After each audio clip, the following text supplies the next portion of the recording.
only thing it's suitable for today in the UK is ducks. So the ducks are having a good day. I thought I'd just show you the progress on the no dig patch.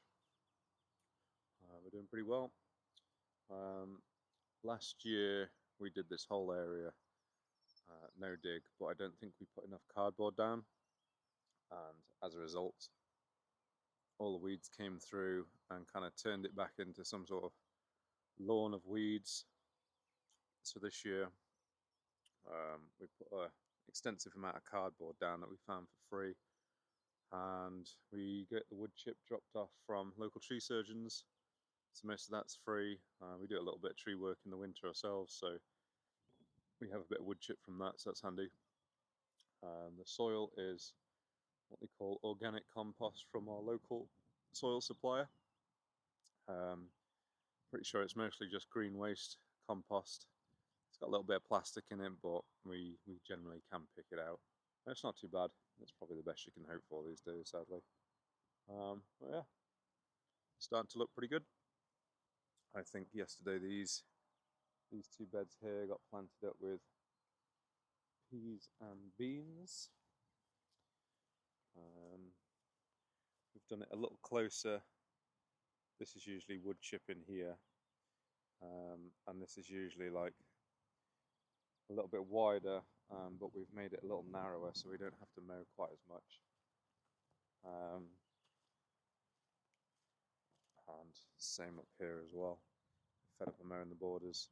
What we've got to do next is, which is a handy trick that I've just learned, is to cut around the edge so that the creeping edges and all the weeds don't creep into the beds. So essentially you dig a trench and air prune the weeds that are coming in and fill it full of compost, not compost, wood chip, sorry. Otherwise, I'm just about to see it there on the edges, the weeds start to kind of creep back into the beds, and we've got quite a lot of creeping grasses around here, keeps grasses and the like. As you can see here, the roots, an incredible tanglement and very, very hard to get rid of. And the bit that usually pokes up is just that little bit of green. That's the grass you see. All of this stuff's under the ground, creeping around. So we're trying pretty hard to get rid of that. What we have on this patch is we've got a couple of chickens working in my newest chicken tractor, very small ones, and then one of my old chicken tractors. There's two different cockerels in there, so we're kind of keeping them apart and keeping brothers and sisters apart as well. But all this patch has wintered like this. There's grass, nettles, docks, all manner of weeds in there. And this, what you can see here, is from where we ran the chicken tractor over the last few days. Obviously we started where we made the beds, go back and forth, and this is where we're up to. So this part will be the next lot of beds. But as you can see here, we've used over half of our compost to make a third of the beds. So yeah, we might have to get a bit more. Which means we'll be doing 3 times more than last year. We're going to try and do it properly this time around. Keep on top of it so that the weeding aspect's very simplified, and you can just put that initial infrastructure in and hopefully have quite a few years of market garden production out of that. Here's some of the chickens. This chicken tractor is my newest one. I want to build it all out of PVC pipe so it can be quite easily replicatable. It's worked pretty well. The idea is, once they've been on a patch of ground for a little while, you can pick up this and just shimmy them along a little bit. It's relatively light. They like the new patch of ground when they get a new bit of grass. On the back there's a couple of boxes which they have their nest in. These guys are laying a couple eggs a day, which is good. And then you got these ones over here. This was just made out of old fence rails. You lift these, move them around, they're pretty happy. Big black cockerel. Yeah, they're doing well. And very kindly, they eat all the grubs, provide us with some eggs, clear down the ground, and leave us a good old deposit of fertiliser. So, yes, you're disturbing the soil, but you're about to put cardboard on top of that, and then the compost and the wood chips, so you're not really worried about the seeds that they're going to fire back up because they've disturbed the ground. They've basically eaten most of the seeds, eaten most of the weeds that have popped back up. They've moved on, deposited some fertiliser. If there's any leather jackets in there, and they've also got rid of those, so you've dealt with your pest control, so no insecticide needed. You've dealt with fertiliser, so no artificial fertilisers needed. You've cleared the ground down by feeding the chickens a natural diet, and in turn they're producing you good organic free-range eggs. So nice little cycle. Yeah, the bed building's quite a bit of work, but well worth it. This this patch last year we had thousands of onions and thousands of garlic, potatoes, corn, gherkins. We grew gherkins up the sweet corn, that worked well.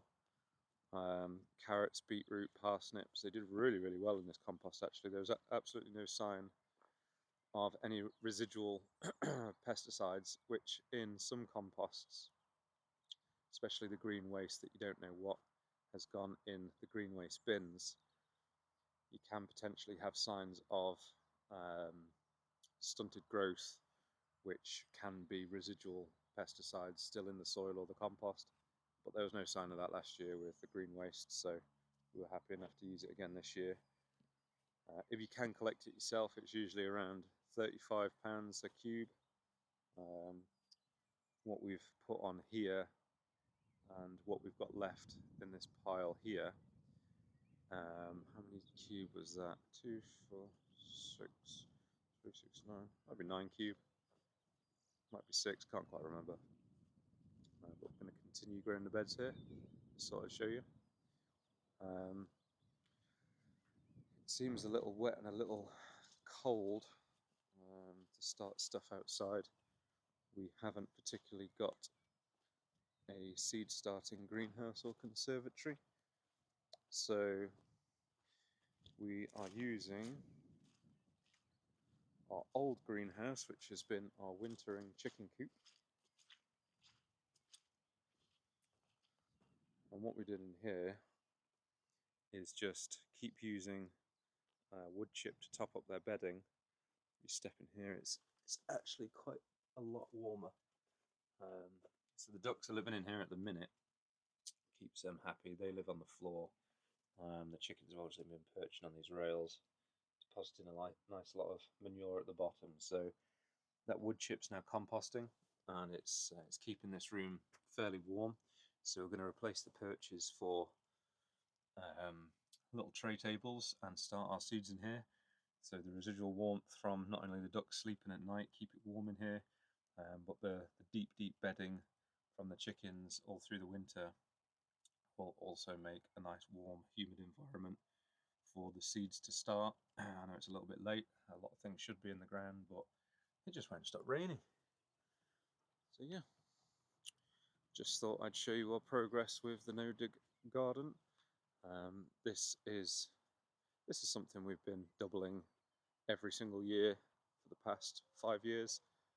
Now we're at a pretty decent size. This one behind me here will be all done. You can see a hard worker there in the background starting her patch, and then up the top there, so it's a good considerable size. I'm not sure exactly the size, but it certainly is enough to produce a heck of a lot of food, and we've done it as a hobby or a sideline for a few years now, and the money it's saved us on our food bills has been incredible. And quite honestly, the quality of food we eat, which is all organically produced, is unbeatable. And we've been doing a few meat chickens and a few sheep in the past couple of years. So not only are we producing our own meat, producing our own fruit and veg, and we are fairly self-reliant. I'd say 90 something percent of our meals on our table are from the farm. We would like to up this production a little bit to sell a little bit. We did a little bit of surplus selling last year. Don't think we really want to go into it in terms of full-time production to make a living from it, because the hours is extremely intense. The input cost isn't too high, but yeah, I think trying to find two sources of income off, our small market garden is probably not viable. So it's certainly part of something we'll continue to do for ourselves and our nearest and dearest. Perhaps we'll sell some surplus, but perhaps courses and education is the better way to go with that. Oh, this in the background here is another. This was one of the doublings that's been a little bit neglected as well, but that'll be fired back up this year. Probably have a big strawberry patch. But yeah, thought you find that interesting. I'll keep you updated with the bed building, and see you in the next one.